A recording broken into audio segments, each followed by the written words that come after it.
அதனால நம்ம என்னென்னமோ கமெண்ட்ல சொல்றாங்க, மலமல பாட்டுக்கு டான்ஸ் ஆடுங்க. ஐயா இங்க யார் சார் யோகியனா இருக்காங்க? மலமல பாட்டுக்கு ஆடினது தப்புனா பார்த்த நீ எல்லாம் வந்துட்டு யோகியனா? என் கேள்வி அதுதான். மும்தாஜுக்கு நாங்க சப்போர்ட் பேசல.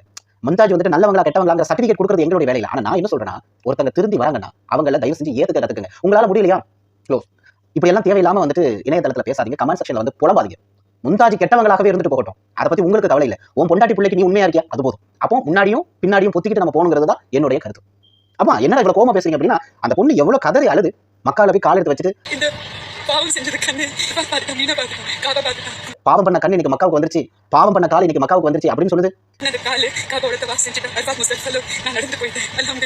கடவுள் மீது பற்று கொண்டு நான் செஞ்சது தப்பு அப்படின்னு சொல்லி அழுது அழுது அது குழம்புது. அதெல்லாம் உங்களுக்கு நகைச்சுவையா இருக்கு. நான் செத்ததுக்கு பிறகு என்னுடைய அசிங்கமான பிக்சர்ஸ் வந்து ஷேர் பண்ணாதீங்க அப்படிங்கிற மாதிரி எல்லாம் சொல்லுது. எவ்வளவு வேதனை அதெல்லாம். ரொம்ப வேதனை இல்ல? ஐயோ பாவம்.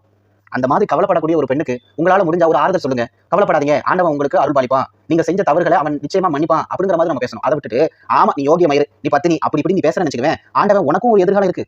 அந்த காலகட்டத்துல உன் பிள்ளைங்க எப்படி இருக்குமோ, நீ எப்படி இருப்பியோ நமக்கு தெரியுமா என்ன? இல்ல ஒரு காலகட்டத்துல நீ எப்படி இருந்தியோ, இல்ல உலகத்துக்கு மத்தியில நீ யோகியனா நடிக்கலாம், உனக்குள்ள 1000 இருக்கலாம், அதெல்லாம் வெளியே வந்தா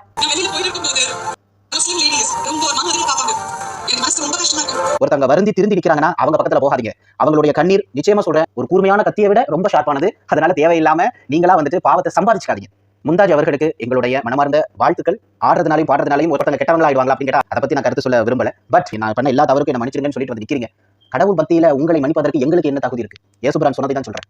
ஆண்டவன் கிட்ட மன்னிப்பு கேட்டுட்டீங்க இல்லையா? தீர்க்காயுசா வாழுங்க, வாழ்த்துறோம். சரிங்களா? ஆண்டவன் கிட்ட மன்னிப்பு கேட்டுட்டீங்கல்ல, அவனுடைய அரிசிக்கு உங்களுடைய கண்ணீர் போய் சேர்ந்துச்சா இல்லையா? அல்ஹம்துலில்லாஹ். அவ்வளவுதான், முடிஞ்சிருச்சு. அதை அவன் கண்டிப்பா ஏற்றுக்கொள்வாங்க. தாயை விட 70% இறக்க முடியவன் என்று குர்ஆன்ல வந்துட்டு அவன் பேசுகிறான். உன் தாயை விட உன் மேல நான் 70% அன்பு அதிகமா வச்சிருக்கேன்னு சொல்றான், அக்கறை அதிகமா வச்சிருக்கேன்னு சொல்றான். சோ அப்படி இருக்கிற பட்சத்துல கண்டிப்பா உங்களை அவன் ஏத்துப்பான். அதனால அழாதீங்க. உங்களால முடிந்தால் சீக்கிரம் திருமணம் முடிச்சுக்கங்க. ஏன்னா திருமணம் உங்களுடைய வாழ்க்கையை அடுத்த கட்டத்திற்கு அழைத்து செல்லும்.